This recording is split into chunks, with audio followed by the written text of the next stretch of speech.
திருகோணமலை விக்னேஸ்வரா மகாவித்தியாலயத்தின் வெளிநாட்டு வேலைவாய்ப்புக்கான தொழிற்சந்தை இன்றைய தினம் இடம்பெற்றது. வெளிநாட்டு வேலைவாய்ப்பு பணியகத்தினால் ஒழுங்கு செய்யப்பட்ட குறித்த தொழிற்சந்தையில் பிரதியமைச்சர் அருண் ஹேமச்சந்திரா பிரதம அதிதியாக கலந்து கொண்டார்.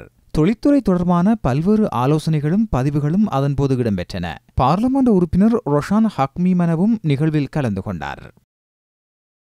பொகவந்தலாவ கொட்டியாகல மேற்பிரிவு தோட்டப்பகுதியில் குளவிக்கொட்டுக்கு இலக்கான 13 தொழிலாளர்கள் பொகவந்தலாவ மாவட்ட வைத்தியசாலையில் அனுமதிக்கப்பட்டுள்ளனர். கொழுந்து பறித்துக் கொண்டிருந்த நிலையில் அவர்கள் குளவிக்கொட்டுக்கு இலக்காகியுள்ளனர். திருகோணமலை மாவட்ட ஒருங்கிணைப்பு குழு கூட்டம் பிரதியமைச்சர் அருண் ஹேமச்சந்திரா தலைமையில் நடைபெற்றது. கடந்த கால வேலை திட்டங்கள் தொடர்பான மீளாய்வு இடம்பெற்றதோடு முன்னெடுக்கப்பட வேண்டிய திட்டங்கள் குறித்தும் அவதானம் செலுத்தப்பட்டுள்ளது. வவுனியா செட்டிக்குளத்தில் 20 லட்சம் ரூபாய் செலவில் நிர்மாணிக்கப்பட்டுள்ள மீன் வளர்ப்பு தடாகம் மீனவ சங்க பிரதிநிதிகளிடம் கையளிக்கப்பட்டுள்ளது. பிரதியமைச்சர் உப்பாலி சமரசிங்க குறித்த நிகழ்வில் பங்கேற்றார்.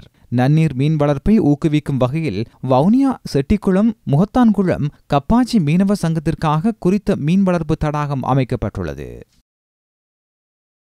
மட்டக்களப்பு காத்தான்குடி புதிய காத்தான்குடி பகுதியில் வைத்து போதைப் பொருட்களுடன் 5 சந்தேக நபர்கள் கைது செய்யப்பட்டுள்ளனர். பெருமளவு ஐஸ் போதைப் பொருளுடன் 3 சந்தேக நபர்களும் மேலும் 2 சந்தேகத்தின் அடிப்படையில் கைது செய்யப்பட்டுள்ளனர்.